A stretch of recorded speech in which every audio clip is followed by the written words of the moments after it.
Voilà les enfants, c'est la division partie 2. Et vous allez voir que dans cette vidéo, nous allons essayer de résoudre une division en colonnes ou posée avec des nombres simples. Il y aura encore une vidéo sur les petites exceptions qu'on peut rencontrer, mais ça se fera dans une troisième partie. Alors qu'est-ce que je veux dire par une division en colonnes ou posée? Eh bien, jusqu'à maintenant, je vous ai appris dans la division partie 1 à diviser des petits nombres. Des nombres qui étaient dans la table de multiplication, par exemple 25 divisé par 5, donc ça restait toujours des petits nombres. Mais comment on fait quand on a des nombres par exemple à 3 chiffres? Par exemple, j'ai 468 œufs, je dois les donner à 2 personnes. Donc je veux savoir combien d'œufs auront chaque personne. Donc j'ai 468 œufs, je veux les couper en 2 parts égales pour que chaque personne ait la même quantité d'œufs. Voilà, très bien. Alors comment est-ce que nous allons faire? Eh bien, on va poser ce qu'on appelle une division en colonnes. Alors voilà comment ça se pose. Regardez là, j'ai 468. 468, c'est le nombre d'œufs que j'ai à la base. 2, c'est le nombre de parts que je veux faire de même taille. D'accord? Donc 468, le nombre à diviser, on appelle ça le dividende. Ça a un nom, il faut le connaître les enfants. D'accord? Comme ça, quand on vous dira le dividende, vous ne serez pas perdu. C'est ça. Et ensuite, diviseur, c'est le nombre de parts. C'est par exemple, je veux le couper en 2, en 3, je veux le diviser par 4. C'est ça, c'est le diviseur. Je veux le couper en 4 parts égales, c'est ça. Et là, quotient, vous voyez, c'est là, c'est l'endroit où on va indiquer le résultat. Donc jusqu'à maintenant, on cherchait dans la table de multiplication, effectivement, ce qui se rapprochait le plus, 25 divisé par 5, on cherchait dans la table de 5. Est-ce qu'on peut chercher dans la table de 2 ici? Oui, mais est-ce qu'on peut chercher dans la table de 2 quelque chose qui va être égal à 468? Non. Ça, on ne sait pas le faire, puisqu'on ne connaît pas la table de 2 jusqu'à 468, et c'est normal, ça n'a aucun intérêt. Donc quelle est la technique qu'on va utiliser? Elle est très simple. Ici, on a des centaines, on a des dizaines et des unités. Et il se trouve, je vous ai déjà expliqué que la division, c'est comme une multiplication, mais à l'envers. Donc on va commencer notre opération en nous occupant des centaines. Alors comment on va faire ça? Eh bien regardez, je vais dessiner mes deux petits bonhommes ici, d'accord? Ceux à qui on va donner les œufs. Je vais me poser la question. Ici, j'ai 4 centaines d'œufs, j'en ai 4, d'accord? Je peux chercher dans la table de 2 ce qui se rapproche le plus de 4. 2 fois 1, 2. 2 fois 2, 4. Je vais écrire ici 2.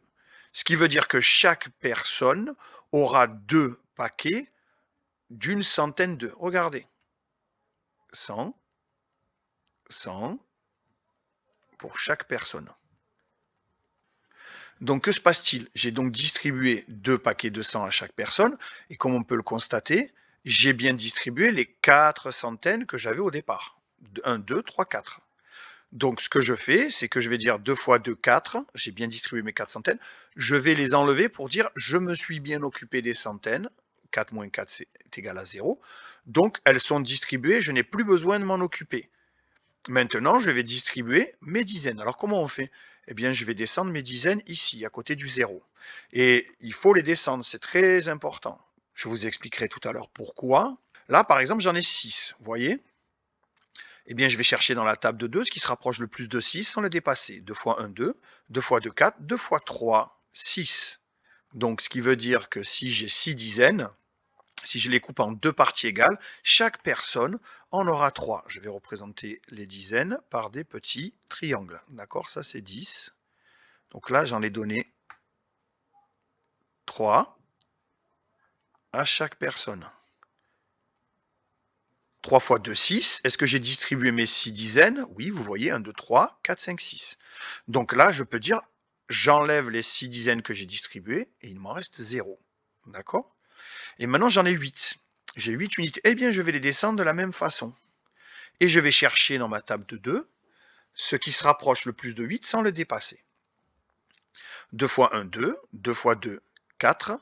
2 fois 3, 6. 2 fois 4, 8. Eh bien, c'est 4 ici que je vais indiquer.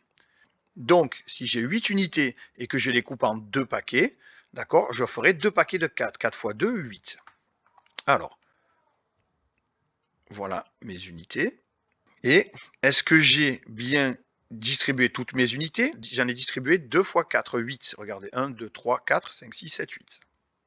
Donc, je les enlève. Et il m'en reste 0. J'ai tout bien distribué. D'accord? Donc, que se passe-t-il? Eh bien, c'est très simple. J'ai distribué 2 paquets de 100 à chaque personne, 3 paquets de 10 et 4 unités. J'ai donc distribué 234 œufs à chaque personne. Est-ce que c'est vrai? 234 et ici 234. Donc si je coupe 468 en 2 parts égales, eh bien chaque personne aura 234.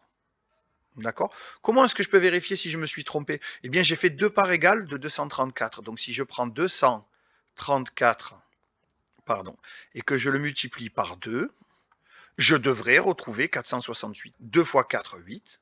2 fois 3, 6. 2 fois 2, 4. J'ai bien 468 œufs.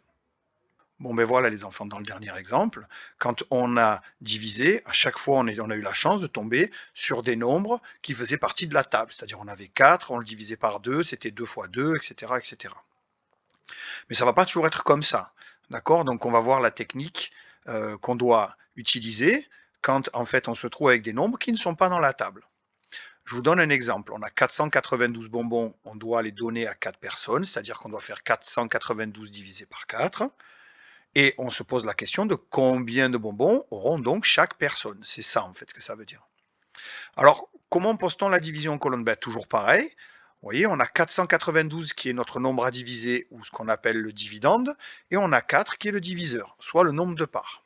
Ce qui veut dire que ici, on aura 4 personnes qui vont elles-mêmes se partager les 492 bonbons. D'accord? Voilà, je fais le quatrième ici pour ne pas perdre trop de place. Alors, on va commencer à diviser de la même façon que ce qu'on a divisé tout à l'heure, c'est-à-dire qu'on va regarder les centaines, les dizaines et les unités, et on va faire dans l'ordre. On va chercher pour les centaines d'abord, ce qui dans la table de 4 se rapproche le plus de 4. Eh bien, c'est 4 fois 1. 1 fois 4, ça fait bien 4. D'accord? Ce qui veut dire que si on sépare 492 en 4, chaque petit bonhomme aura un paquet de 100. C'est ce que veut dire ce 1, parce que ce 1 pour l'instant il est tout seul, d'accord? Mais une fois que j'aurai complété mon nombre, c'est ce que cela voudra dire, regardez. Donc j'ai distribué mes 4 paquets de 100. 1 fois 4, ça fait 4, je les ai tous distribués. 4 moins 4, ça fait 0. Donc là, j'ai fini avec mes centaines, je m'en suis occupé, elles sont toutes distribuées. Maintenant, je vais descendre mes dizaines. Mes dizaines, j'en ai 9. Je sais d'avance que 9 n'est pas dans la table de 4. Donc je vais chercher ce qui se rapproche le plus de 9 sans le dépasser. 4 fois 1 c'est 4, 4 fois 2 c'est 8, 4 fois 3 c'est 12. 12 c'est trop, donc 4 fois 3 c'est pas bon. 4 fois 2 c'est bon. J'ai distribué 4 fois 2 paquets de 10, ce qui fait que j'ai distribué 2, 4, 6, 8 paquets de 10. Je n'ai pas tout distribué. Donc qu'est-ce que je vais faire? Je vais enlever les 8 que j'ai distribués et je vais regarder s'il m'en reste. Et bien évidemment j'en avais 9, j'en enlève 8, il en reste 1. Ce qui veut dire que là, j'ai une dizaine, là, dans un coin toute seule, là, que je n'ai pas pu encore répartir entre mes 4 personnes. Alors, qu'est-ce que je vais faire? Eh bien, je vais descendre mes unités.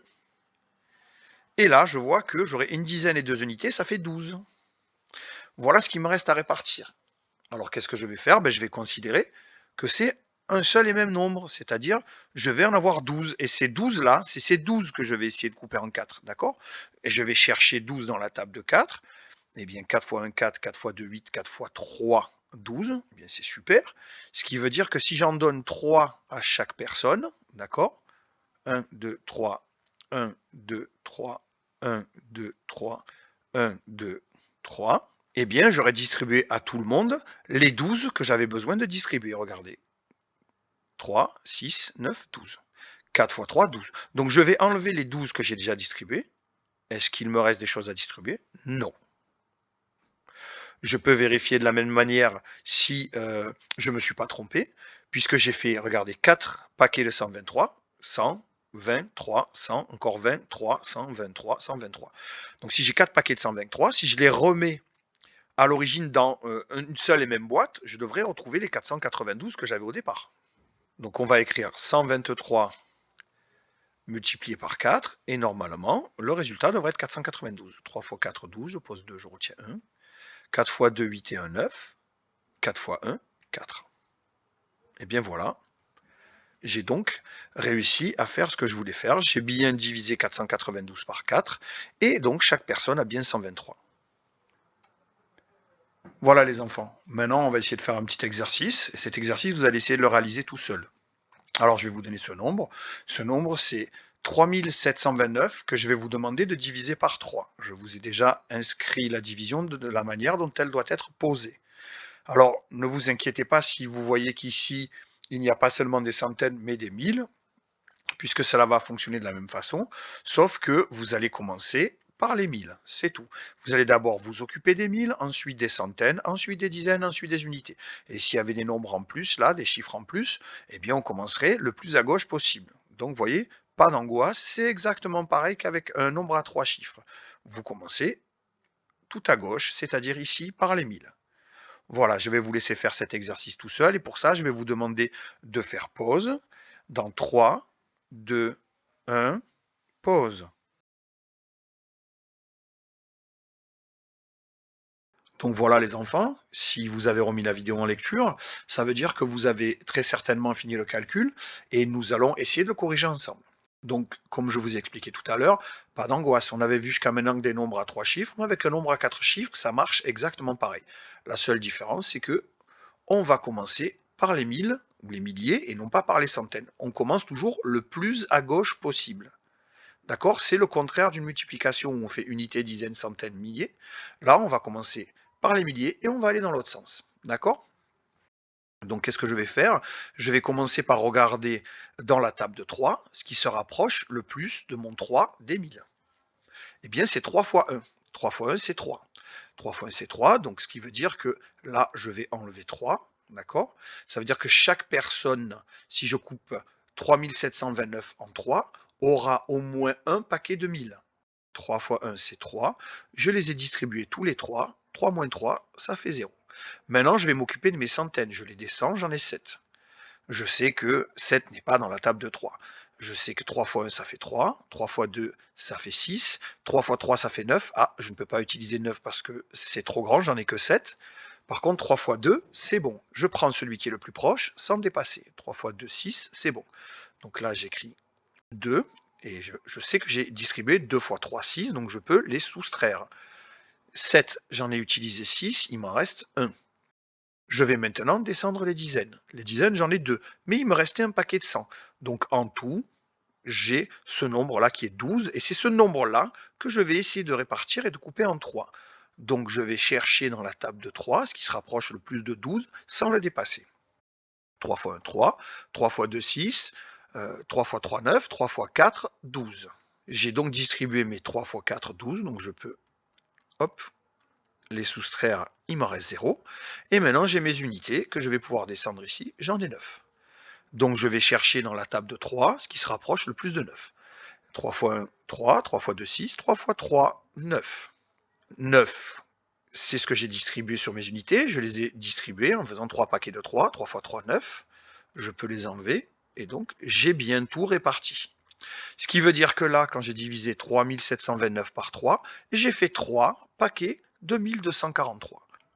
Comment est-ce que je peux vérifier si c'est juste? Eh bien, puisque je sais que j'ai fait 3 paquets de 1243, si j'additionne ces 3 paquets ou si je multiplie 1243 par 3, je devrais retrouver ce que j'avais au début. J'ai coupé ça en 3. Si je remets les 3 parties ensemble, je devrais retrouver ce que j'avais au début. On va faire le calcul. 3 fois 3, ça fait 9. Très bien. 3 fois 4, ça fait 12. Je pose 2, je retiens 1. 3 fois 2, ça fait 6 et 1, 7. 3 fois 1, ça fait 3. Eh bien, je retrouve bien 3729. Voilà les enfants, j'espère que vous avez bien compris. De toute façon, on fera d'autres exercices en classe et je réexpliquerai si besoin. Je vous retrouve bientôt dans une troisième vidéo sur la division. À bientôt les enfants.